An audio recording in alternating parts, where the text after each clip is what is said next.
Okay, welcome to part 6 of the history of Jerusalem, history of Israel, history of the Jewish people. I know that's kind of a mouthful.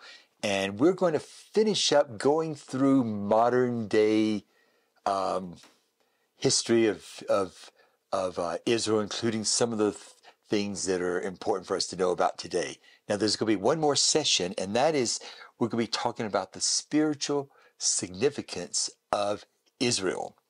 And, from a biblical point of view, we're also going to be talking a lot about, some of the religious tension that's going on even within Judaism. We'll be talking about some of the, some of the problems that have led to the current political crisis that's going on in Israel today. And so really that's going to be sort of a follow-up on what I want to share today. But today is very, very important that we understand just really the history since 1967. Okay? So last time we talked about the British Mandate, which was the rule that the British had over Palestine. It was called Palestine, that area, and also Jordan. And that was between World War I and really 1948 when Israel became a nation. We talked a little bit about the Holocaust too. We talked about the War of Independence. And we also talked about the 1967 Six-Day War, in which Israel gained more land from Egypt, from Jordan, from Lebanon, and from Syria. So today, let's kind of jump in and let's talk a little bit about the Yom Kippur War, which was in 1973. Now, last time, remember, in the 1967 war that we talked about how Gamar Nasser, he was sort of the ringleader. He was president of Israel. Well, he dies in 1970, and at that time, we get Anwar Sadat. He becomes president, and he's actually president of Egypt from basically 1970. No, I'm sorry. From 1970 to 1981 when he was assassinated. And I won't kind of go into that. That's more Egyptian history. But in 1973, there's once again this coalition of Arab states led by Egypt and Syria in particular. And this war started in October 6th and went through the 25th of October 1973. And it was an attack, a surprise attack by Arabs on Yom Kippur, a holiday. And it caught Israel completely by surprise this time. And the war occurred mostly in the Sinai Peninsula and in the Golan Heights, because it was primarily led by Syria and Egypt. And there were actually some early successes on the part of the Arabs, but eventually it becomes sort of like a stalemate. And Israel begins to kind of regain momentum. They actually start kind of closing in on Damascus. And once again, the United Nations comes in and they broker a ceasefire, and that was on October 22nd, taking effect on the 25th of October. And the results of this war were basically the Arabs felt somewhat vindicated by their early successes, because remember in 1967 it was a total disaster. And they were humiliated, with the Six-Day War. So they felt somewhat vindicated. Also, Israel realized that they were vulnerable. After the Six-Day War, it just seemed like, well, God is on our side. We can conquer. We're one of the elite armies of the world. But all of a sudden, that vulnerability, was becoming a little bit more real. That, hey, wait a minute, it may not always be that easy. We've got a real problem here, with the Arabs. It also paved the way for some real peace, for some real peace achievements to kind of happen. In 1978, there was the Camp David Accords, and Jimmy Carter, President of the United States, called together Egypt and, several of them. And he was able to kind of come up with some accords. And basically, Israel establishes diplomatic relationships with Egypt. And they recognize one another. And in return, Israel gave the entire Sinai Peninsula back to Egypt. And closely thereafter, Jordan wanted to kind of get into this, and they made peace with Israel. And so even today, Jordan, Egypt, they're not hostile toward Israel. They've got a working relationship. Doesn't mean they always agree on everything, but and that was a result of the 1973 Yom Kippur War. By the way, last time I mentioned this new movie, I think it's called Golda. And no, that's the first one. Golda Meir. It just came out, and of course we're talking about August 2023. In case you kind of listen to this a little bit later, I have not seen it, but I understand it's basically Golda Meir's response, because she was the prime minister at that time, and how she navigated the Yom Kippur War. And I'm kind of looking forward to kind of looking at that. So anyway, so probably the Yom Kippur War actually, in the end, was a very beneficial thing, because Egypt and Jordan, there was some degree of peace made with Israel, and that was important. Okay, let's kind of jump to December 1987, and we have the first Intifada, and Intifada means uprising, and it happened in Gaza, which is kind of where a lot of the refugees were, and it happened in East Jerusalem. And this was basically a Palestinian uprising against Israeli occupation. And this lasted really 1987 to about 1993, where many people were killed, especially Palestinians. There was a lot of just car bombings. There was just all sorts of stuff. It was just constantly, acts of terrorism toward Israelis, and Israelis would kind of come back, and they actually did a lot of things that were just not really probably the best thing anyway, too. And it just kind of kept it kind of going on and on and on. And of course, that's like I've said about so many parts of Israel's history, we could really go in and we could just talk an hour for each of these things and just talk about, just some of the, the intrigue and some of the things that happened. But, many people were killed. They said that among the Palestinians, 7% of all children in these, 6, 7 years, suffered injuries from shootings, from beatings, from tear gas or something. So that's pretty significant, and the Oslo Accords helped kind of bring down the temperature and to kind of come up with some type of a temporary peace agreement. And I just want to kind of say there's really blame on both sides. Then there was the second Intifada, and that happened from the year 2000 to about 2005. And again, there's kind of a great uprising. And this kind of started when the Prime Minister Ariel Sharon of Israel made a visit to the Temple Mount.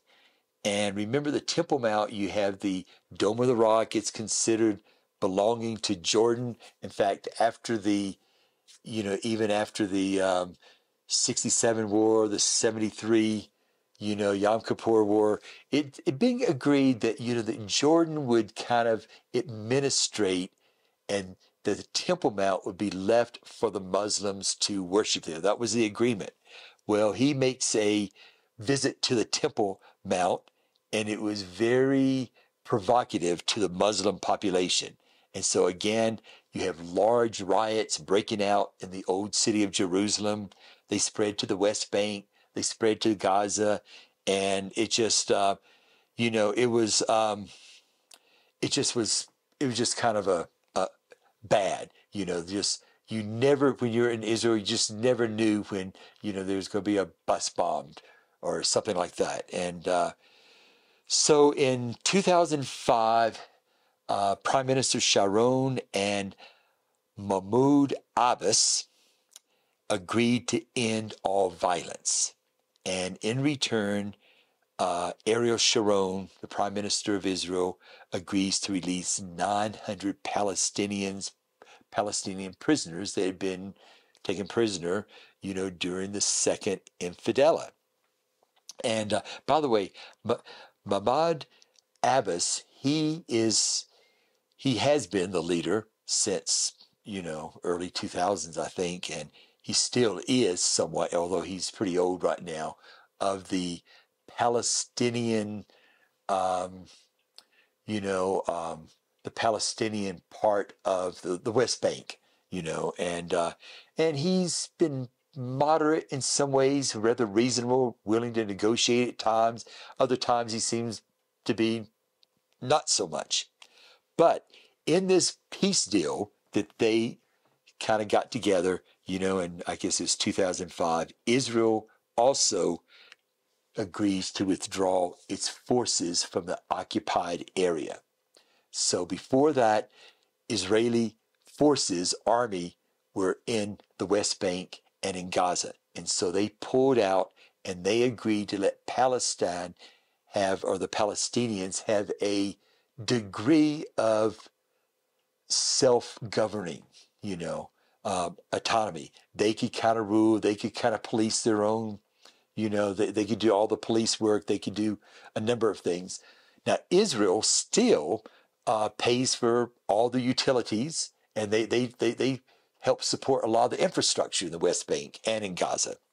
But so this was a significant move, and since 2005, yes, there have been, terrorist acts. There have been times when, Israel would kind of go into the West Bank and try to, put down an uprising or something, but it hasn't risen to the level of the first or second Intifada. Okay, maybe I should also kind of mention, by the way, just in the second Intifada, there were almost 5,000 Palestinian deaths and about 1,000 Israelis died. So, that's pretty significant, Yasser Arafat, he was a key person among the Palestinians. He was in charge of the PLO, the Palestinian Liberation Organization. He did a lot to try to gain recognition from the outside world of Palestine. Again, at times he was very willing to kind of negotiate with Israel on a lot of these things. Other times he just seemed rather unreasonable. President Clinton tried to kind of get them together, and he just never really could come up with a successful peace treaty like Jimmy Carter did. Actually, he blamed the Intifada on the failed talks that he was a part of. He said, somehow we blew it, which was kind of noble of him to kind of say that. Now, also, we should kind of mention, during this time, there's also wars with Lebanon. And part of that, and I don't want to kind of go into all the history of Lebanon and everything, but Lebanon's kind of divided in a number of different factions. One of them is a group in the south of Lebanon called the Hezbollah. And in fact, the United States and many nations recognize that as a terrorist organization, and they're very anti-Israel. Well, there's a big civil war in Lebanon. I'm giving you the short version of it, from 1975 to 1990. At one point, Israel was even aiding some of the people against the Hezbollah. But at one point in 1982, they just felt like this is getting too uncomfortable for us, because the Hezbollah was kind of, sending missiles into Israel. So they actually invaded Lebanon for a while. And that caused a lot of resentment on the part of all the Lebanese, of all factions. And then again, and they eventually withdrew. In 2006, there's another war with Lebanon, between Lebanon and Israel. And so even today, Lebanon and Israel are at a state of war officially, and there's still, missiles that especially the Hezbollah will send over. Okay, so I know I'm kind of just talking about a lot of things here, But I think it's, by the way, Israel completely pulls out of Lebanon in May 2000, in May of 2000. So they were there about 18 years to some degree or another, at least in parts of it.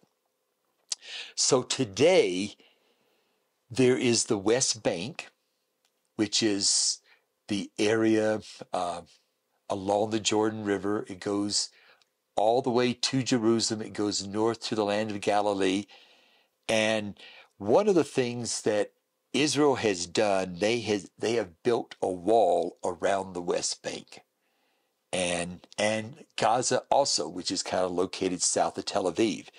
And their justification for the wall was that we don't want people coming in and out. We've had our fill of people kind of coming in, Palestinians with car bombs and things like that. And in the last 10 to 15 years, Israel's done something that's been somewhat quite controversial. They've allowed settlers, Jewish settlers, to go into the West Bank and actually form, housing developments, because there's kind of a premium of land on the Israel side. And that's been somewhat controversial. That's probably another, I might kind of touch it a little bit on that on the next time. But let me just kind of mention a few other things that I think are very, very important about today. The economy today is very strong in Israel. First of all, there's tourism, because you have Christians coming from around the world. You've got Jews coming from around the world.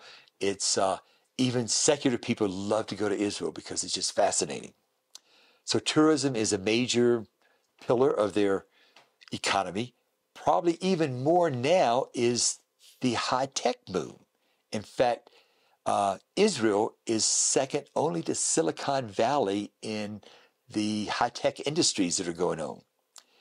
In particular, they are very strong in agricultural innovation, like water resourcefulness. They've developed irrigation systems that have been imported to around the world.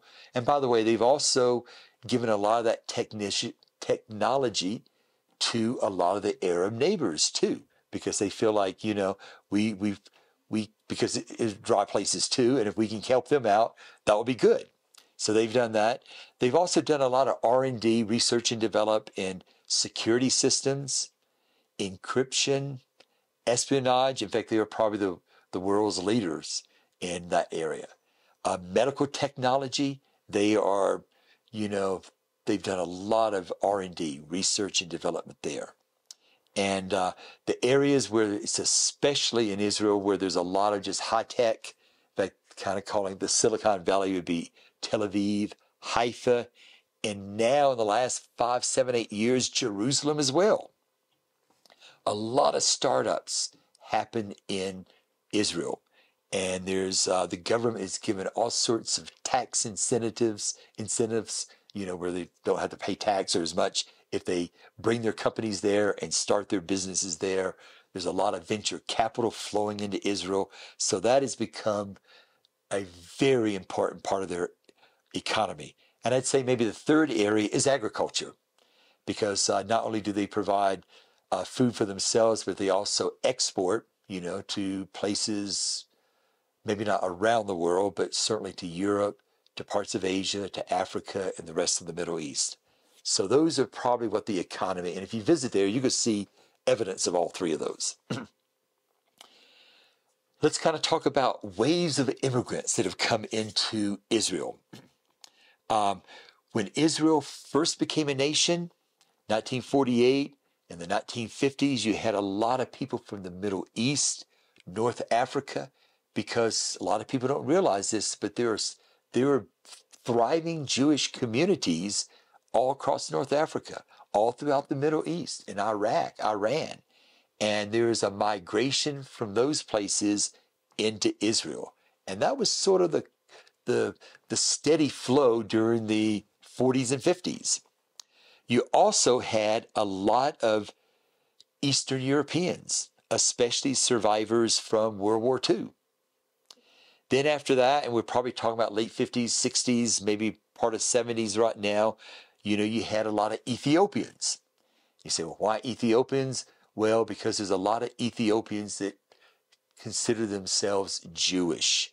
A lot of that goes back to Queen Sheba going to King Solomon. The story is that she became pregnant, and there's a whole Jewish community in Ethiopia.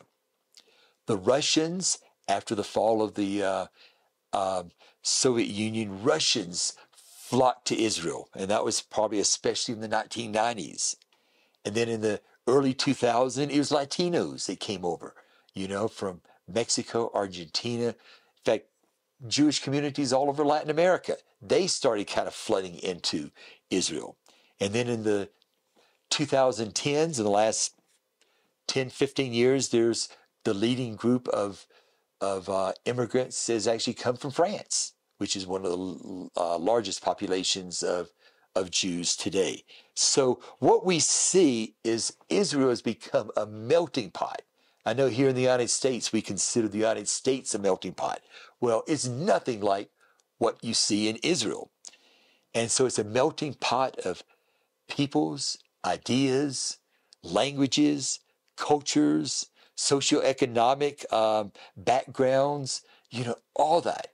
And it's all taking place in Israel today. So it makes it very fascinating, especially when you get beyond the tourism places, just exactly see what's going on in Israel. And I think in some ways it's sort of like a miniature microcosm of what God is doing around the world, how he's bringing cultures together.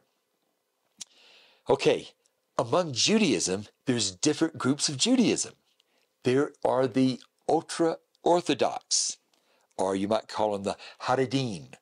And they're the ones that kind of, especially came from Eastern Europe. Remember, we talked about that a little bit earlier. And they are especially hostile toward Messianic Christians. In fact, when people kind of ask me, so is there a lot of persecution of Christians in Israel? Like from the Muslims? Well, no, not so much from the Muslims, but from the ultra-Orthodox Jews, especially toward the Messianic, Christians. The ultra-Orthodox, maybe I should say a little bit more about them. There was always a pocket of them in Old City, Jerusalem. They resisted the War of Independence because they're waiting for the Messiah. Remember that?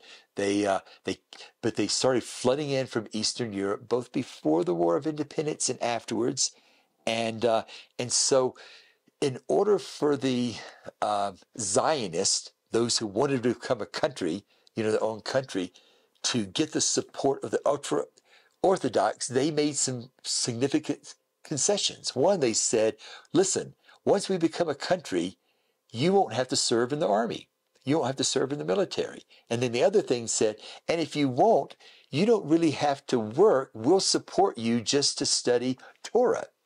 And at the time, it was a very small percentage of ultra-Orthodox. However, that has kind of changed now. Now it's about 13%. Some people say maybe even as high as 20% of Israel's population is ultra-Orthodox. And they basically live on handouts by Israel. And they don't participate in the army, the military, and probably most of you have kind of heard today, in order just for self-defense and for other reasons, all Israelis, when they become 17 years old, have to join the military. For men, it's 3 years. For women, it's 2 years. And by the way, in that, they also give them not a college education, but college level education. A lot of that, they just, there's a lot of good things that have happened. In fact, a lot of countries have said, that's one of the smartest things that Israel has ever done. But if you're ultra-Orthodox, you don't have to participate. And a lot of people, rightfully so, are kind of resentful of that. We are paying their bills, and plus their birth rate. I mean, most ultra-Orthodox families have not just 1 or 2 children, but it's not uncommon for them to have 8, 9 children, 10 children. And so they are rapidly, increasing their percentage of the population of Israel. So that's the ultra-Orthodox. And again, they are very, very hostile toward Messianic Christianity. Maybe we should also kind of mention, too, Christian Zionism. After the Six-Day War, it became very popular, especially here in the United States, for people to get very supportive of Israel. And but we got to be careful, and we'll talk more about this next time, but a lot of that is not aimed at bringing Jews to the Lord, but it's aimed at just supporting the ultra-Orthodox who are anti-Messianic, Christians. And so it makes it really complicated, and I'm just going to I've just mentioned that now, but we're going to kind of talk more about that next time. Then there's just devout Jews. They're just, they're devout, but they're not ultra, Orthodox. They go to the synagogue on most Sabbaths. They would celebrate Sabbath. They would probably, they would honor the Sabbath. And by the way, when you go to Israel, everything shuts down on the Sabbath. Everything, except for maybe a few tourist places, or if you go into Arab sections,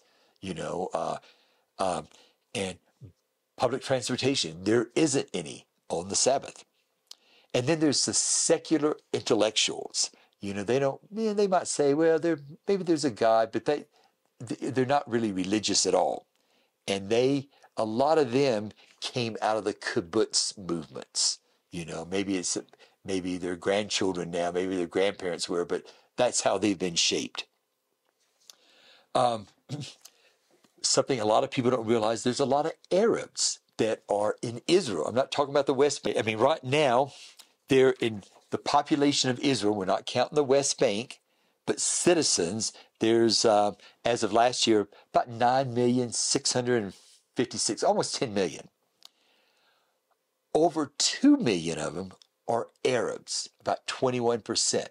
These are Arabs who are citizens of Israel. In fact, the official languages of Israel are Hebrew, Arabic, and English. And some places, now of the Arabs, there's certain areas where Arabs dominate. Like, for example, the city of Nazareth, the hometown of Jesus. It's almost all, I think they say 97, 98%, Arabs. But out of that, there are also, a lot of people don't realize this, but there are a lot of Arabs who are Christians. They're not Muslim. So like in Nazareth, for example, about 30% of the city's population are Christians, but Arab Christians. In Jerusalem, there's probably 5% of the Arab Christians, of the Arab population, are Christians. In Bethlehem, I'm not sure what it is, but I think it's something like 30, 40%, And so hopefully you're getting sort of a picture that, there are many types of Jews. There's many types of Arabs. You have Christian Arabs, you have Muslim Arabs, you have the Palestinian Arabs that are, resentful because, they feel like they've gotten the short end of the stick, and they have, since 1948. And then the Christians, well, that's another whole story. There's all sorts of Christian groups that have some type of roots in Israel. So it makes it not just, is there a melting pot of peoples and cultures, but also a melting pot of religions and even within religions. The Bedouins are probably another, Bedouins are tribal people who are nomads. They go from place to place. And some of them are beginning to urbanize, but you'll, as we drive along, especially in the south part of Israel, you'll see just, like a little 3 or 4 families living in tents, and they may stay there 6 months, graze their goats and sheep, and then they kind of move somewhere else. And most of them are Muslims, but they are, many of them are really unreached people groups is when it comes to the gospel.